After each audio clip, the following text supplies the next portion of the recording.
Masakit ang ulo ni Juan. Paggising niya sa umaga, kakasimula lang ng linggo, pero ang mga balikat niya ay parang ngawit na. Ang bigat ng kanyang nakaraan ay pilit pinapaalala sa kanya ng mga tuhod niyang pagod na. Ang kanyang mga paa ay naubusan na ng sigla. At ang pag-asa na balang araw ang lupang tinatapakan niya ay maituturing na lupang hinirang hindi lamang sa liriko ng kanta. Si Juan ay hindi nag-iisa. Ang mga paa, tuhod, balikat at ulo sa paligid niya ay naghahanap din ng sagot. Kung paanong ang dating duyan ng magiting ngayon ay naging kama ng pagod.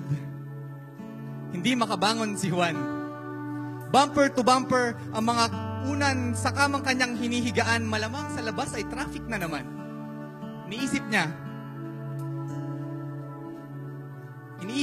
ang mga kalsadang sarado, ang mga kanal at esterong barado, na umambun lang ng saglit ay sigurado, babaha ng lampas tao. Tinatamad ng bumangon si Juan.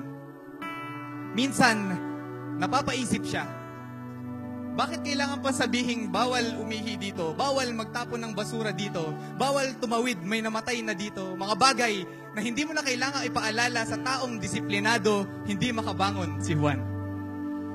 Iniisip niya ang mga pusong kalyado ng mga pinunong hindi niya mawari kung kalaban o kaalyado, hindi na ba makakabangon si Juan? Kasi hindi na rin mabilang ang mga sunog at bagyo na dumaan, ngayon siya'y nanakawan na naman. Paano pa makakabangon si Juan? Gustuhin niya man, hindi niya mapag-isa ang mga parte ng pagod at bugbog niyang katawan. May kanya-kanyang katwiran, paa, tuhod, balikat, ulo, hindi makabangon, paa, tuhod, balikat, ulo, naubusan na ng lakas ng loob. Paano nga ba makakabangon si Juan? Kailangan pa bang bumangon? Baka pwedeng hindi na. Hindi na kaya ng kanyang katawan. Masyadong maraming higante sa kanyang harapan at sa kanyang pag-iisip at pagtitig sa kawalan. Unti-unting nagtagpo ang mga palad ni Juan.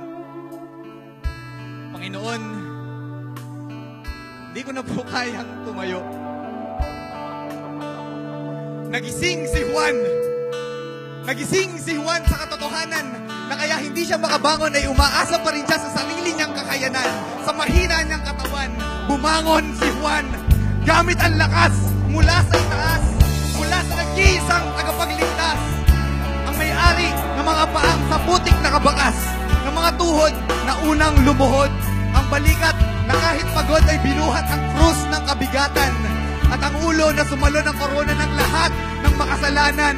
Makakabangon si Juan kung iaalay niya sa Diyos ang kanyang paa, tuhod, balikat, ulo, buhay, diwa, isip at puso sa kanya, kung saan ang tagumpay ay sigurado. Susi ng mga pusong sarado, ang haring panalo ang lakas at pag-asa ng lahat ng tao. Makakabangon si Juan at hindi siya babangon na mag-isa. Dahil tayo, ang mga paa, tuhod, balikat at ulo sa paligid niya, ay kasama niyang tatayo. Titingala ang ulo sa bughaw na kalakitan, sa balikat ng kapitan na may kapangyarihang palitan ng mga tuhod na dating tuhod ng alipin. Ngayon, lahat ng tapakan ng paang ito ay atin. Kaya't ideklara na natin ang bansang Pilipinas. Pinagpala ang bayan natin, pinagpala ang ating bansa dahil pangako niya noon at pangako niya ngayon. Pinagpala ang bayan na ang Diyos, ang Panginoon,